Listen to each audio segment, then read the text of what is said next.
सवाल है उनके जो वक्तव्य हैं, जो शब्द इस्तेमाल करते हैं, वो सीधे तौर पर सांप्रदायिक हैं और कानून के खिलाफ है। तो सवाल ये उठता है कि क्या हमारे इलेक्शन कमीशन सोए हुए हैं क्या कारण है कि जैसे प्रधानमंत्री की भाषण पूरे तौर पर पीपल्स रिप्रेजेंटेशन एक्ट का भी जहां वायोलेशन हो रहा है, लेकिन फिर भी इलेक्शन कमीशन नोटिस तक नहीं दे सकते हैं। पिछली बार जब हरियाणा में इस प्रकार के भाषण दिए गए तो इलेक्शन कमीशन ने पूरे नियम को तोड़कर पार्टी को बगैर नाम लिए हुए नोटिस दिया। अभी तक जो भाषण दे रहे हैं उस व्यक्ति के ऊपर एक्शन होता है, उस व्यक्ति को नोटिस दे रहे हैं। लेकिन आज ऐसे लगता है कि हमारे देश की ये हालात बन गए हैं कि हमारे देश के प्रधानमंत्री हर कानून से ऊपर है। हमारे देश के प्रधानमंत्री जो मर्जी कहे, जितनी सांप्रदायिक भाषण किसी कम्युनिटी को टारगेट करके कहे, कानून का खुलेआम उल्लंघन करे, लेकिन उनके लिए कोई कानून नहीं है।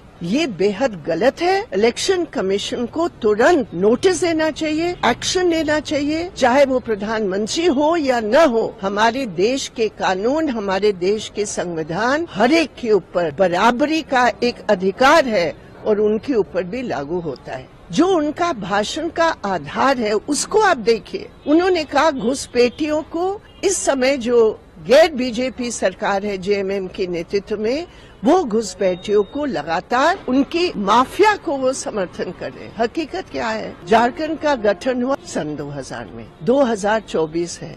इतने सालों में सारे 16 साल खुद बीजेपी की सरकार रही। उस समय वो क्या कर रहे थे अगर ये हकीकत है? दूसरी बात, झारखंड की हाईकोर्ट में जो अभी पिटीशन है, उस पिटीशन में जब सेंट्रल गवर्नमेंट को कहा गया कि आप बताइए इसमें आपका क्या कहना है घुसपैठियों के बारे में जो पिटीशन है, सेंट्रल गवर्नमेंट ने क्या जवाब दिया? हमारे पास कोई आंकड़े नहीं है। तो अगर सेंट्रल गवर्नमेंट के पास कोई आंकड़े नहीं है तो प्रधानमंत्री आकर इस प्रकार के वक्तव्य कैसे रख रहे हैं? इसका अर्थ क्या है? आंकड़े आपके पास है नहीं। सारे 16 साल आपकी स्वयं सरकार थी और आज वोट की बंटवारा करने के लिए, पूरे चुनाव को प्रदूषित करने के लिए आज प्रधानमंत्री खड़े हैं। प्रधानमंत्री आज कमांडर है संविधान की धज्जियां उड़ाने की, उस टीम की। आज प्रधानमंत्री कमांडर है इस बात की कि कानून ताक पर रखो, हम प्रधानमंत्री हैं, जो हम मर्जी करते, जो हमारी मर्जी है हम वही बात करेंगे।